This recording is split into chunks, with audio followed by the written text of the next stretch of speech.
harcèlement. Bonjour à tous et bienvenue dans ce nouvel épisode de podcast. Dans celui-ci, j'accueille Gwen Lalo, professeure au lycée René Descartes. Bonjour Gwen. Bonjour Jules. Comment vas-tu ? Très bien, je te remercie. Ma première question pour toi sera: quelles sont les difficultés pour une enseignante de repérer des situations de harcèlement ?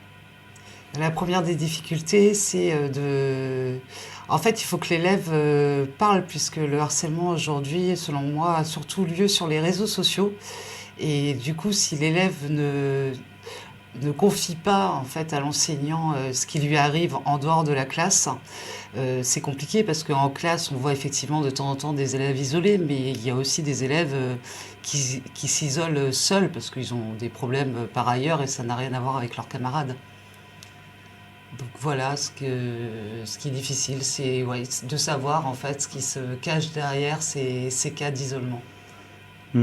Et en termes de formation, est-ce que dans ton cursus, par exemple universitaire, ou dans ton cursus de professeur, vous avez reçu une formation spécifique pour justement repérer des petits signes qui peuvent montrer qu'un adolescent est mis à mal par d'autres camarades ?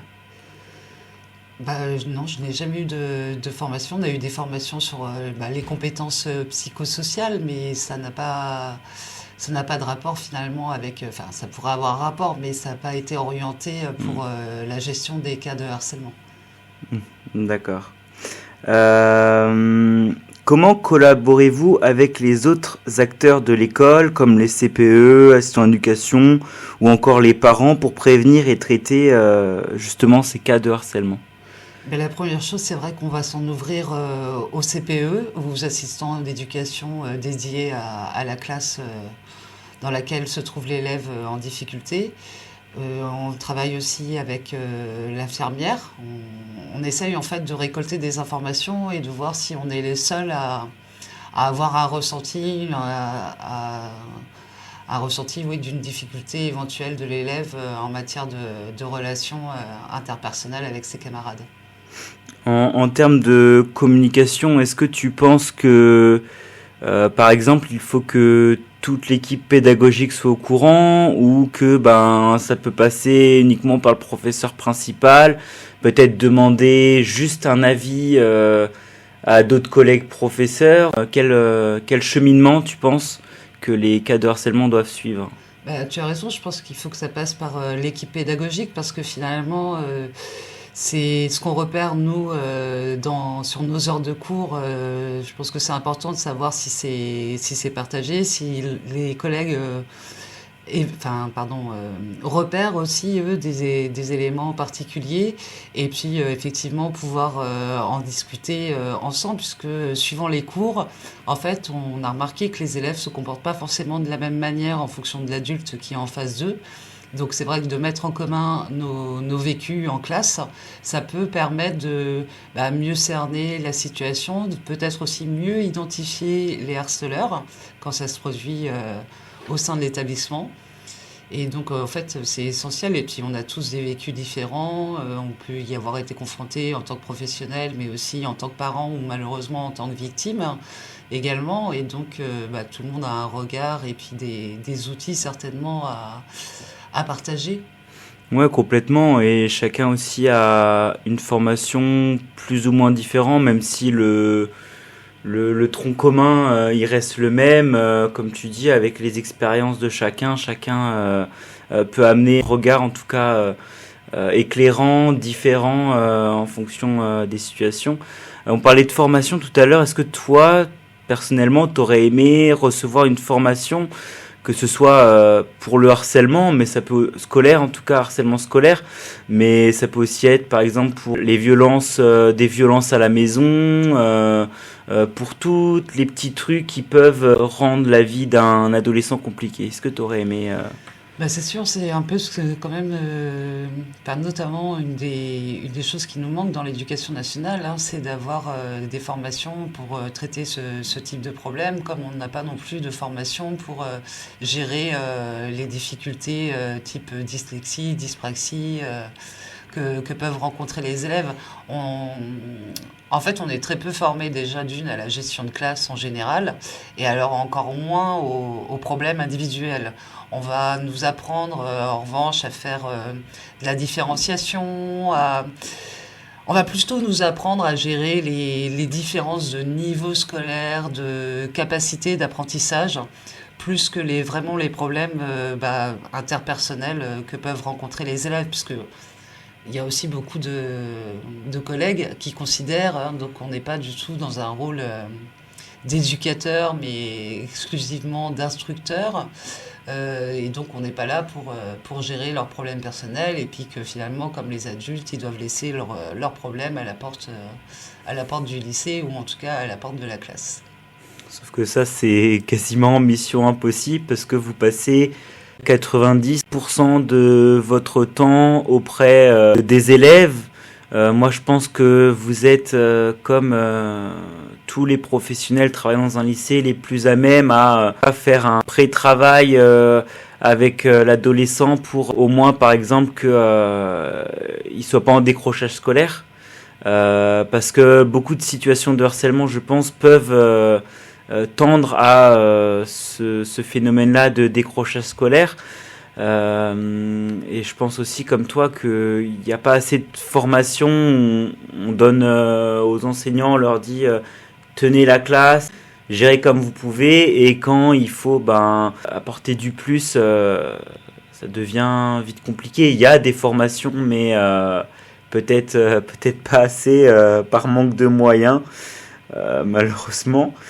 Pour ma prochaine question, comment parviens-tu à créer un climat de confiance au sein de ta classe afin que les élèves se sentent à l'aise pour pourquoi pas venir te parler à la fin d'un cours et te signaler un cas de harcèlement?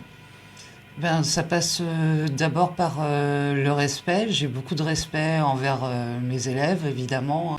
Jamais de remontrance en public, entre guillemets. Quand j'ai des remarques pas très agréables à leur faire, je leur fais toujours en particulier, en fait, jamais devant la classe, ou alors à voix très basse pour que personne ne puisse entendre.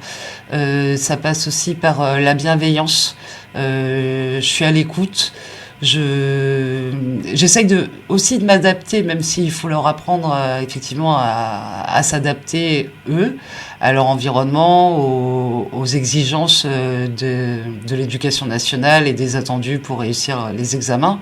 J'essaye c'est ça, de m'adapter, de les prendre avec leurs qualités, leurs défauts, et puis de les aider du mieux que je peux, en personnalisant finalement mes conseils, mon approche. Et ça passe aussi par beaucoup de moments de communication informelle, lorsqu'on se croise à l'extérieur en fait d'une salle de classe, si je les vois donc tout seul, ou quand je vois aussi un élève qui a les larmes aux yeux, je leur propose toujours directement donc discrètement, mais de ne pas hésiter à sortir de la salle s'ils ont besoin d'aller marcher. Donc voilà, vraiment écoute et bienveillance. Je trouve ça fondamental en fait, parce que à l'âge de l'adolescence, on est tous les deux passés par là. Ça peut être soit tout feu tout flamme, soit ça peut être dans la recherche aussi de soi. Ça peut être à cet âge-là, on se recherche, et si on n'a pas un repère qui plus est qu'on voit tous les jours, ça devient vite compliqué, même pour eux personnellement, par exemple pour gérer leurs émotions. Et ces deux qualités-là, de bienveillance et d'être à l'écoute, ça devrait être même un prérequis en fait quand on travaille avec de l'humain, quoi. Quel conseil pourrais-tu donner à un enseignant débutant pour réussir à identifier et gérer efficacement les cas de harcèlement dans sa classe, que ce soit par la communication, ou que ce soit pour tout ce que tu as dit un peu avant, pour accueillir ces compétences de bienveillance, d'être à l'écoute? Quels conseils tu pourrais donner pour les travailler et les mettre plus facilement en œuvre? Alors d'abord pour les identifier, c'est d'être dans l'observation évidemment, hein, d'essayer de repérer les changements de comportement, les changements de place aussi, parce que finalement même quand il n'y a pas de plan de classe, on constate que les élèves s'installent toujours au même endroit, toujours avec les mêmes personnes. Et donc quand on voit quelqu'un qui commence à s'isoler, puis au niveau du faciès aussi, des gens qui rigolent plus jamais, qui ont toujours le visage fermé, voilà, quand on repère des signes extérieurs de stress, finalement, hein, de mal-être. Donc ça peut être une manière d'identifier d'éventuels problèmes. Et puis sinon, mon conseil pour les gérer efficacement, c'est justement, hein, comme souvent on le dit, hein, de ne pas rester seul, d'échanger avec, je pense dans un premier temps, effectivement, peut-être les collègues de l'équipe pédagogique et puis les collègues de la vie scolaire, voire l'infirmière, avant de remonter des informations aux parents pour pas non plus inquiéter inutilement. Mais si on est plusieurs à repérer des signes, effectivement, il faut aussi alerter les parents et puis mettre en œuvre un travail d'équipe, entre guillemets, pluridisciplinaire, les parents, les personnels de l'éducation. Et je pense qu'aussi, on peut, de temps en temps, en tout cas, avoir un point d'appui avec les amis de l'adolescent en question, qui peuvent être bons informateurs, effectivement, sur les éventuels problèmes. Quand je disais au tout début de l'interview, le problème des réseaux sociaux, c'est que nous, évidemment, on n'a pas accès à leurs réseaux. Et puis, bon, ça, personnellement, ça ne m'intéresse pas non plus. Mais en tout cas, l'an dernier, c'était vraiment le souci. J'avais l'élève, heureusement, qui se confiait à moi, qui m'expliquait ce qui se passait le soir et la nuit à la maison sur les réseaux. Et ça... si elle ne parle pas, si les autres ne l'évoquent pas, on ne peut absolument pas le savoir, ni nous, ni les parents, j'imagine. Donc voilà, il faut être attentif aux signes, les changements de comportement. Les changements de comportement, et puis effectivement, oui, je trouve le visage aussi, hein, tout le monde n'est pas forcément très expressif, mais bon, on voit bien quand même, hein, un visage toujours fermé. Voilà, le repli s'exprime aussi physiquement.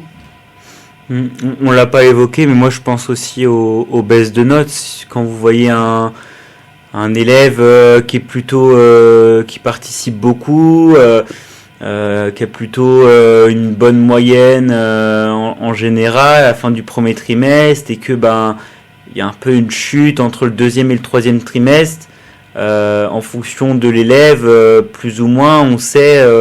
En tout cas, on se demande si il vit pas des choses difficiles aussi de son côté. Merci beaucoup en tout cas Gwen pour cet éclaircissement sur le rôle des professeurs, les conseils que tu as pu donner aux enseignants qui se cherchent un peu sur cette question-là, qui souhaitent un peu progresser sur cette question. J'espère que cela les aura éclairés dans leur rôle d'enseignant. Merci à toi, Jules. À bientôt pour un nouvel épisode.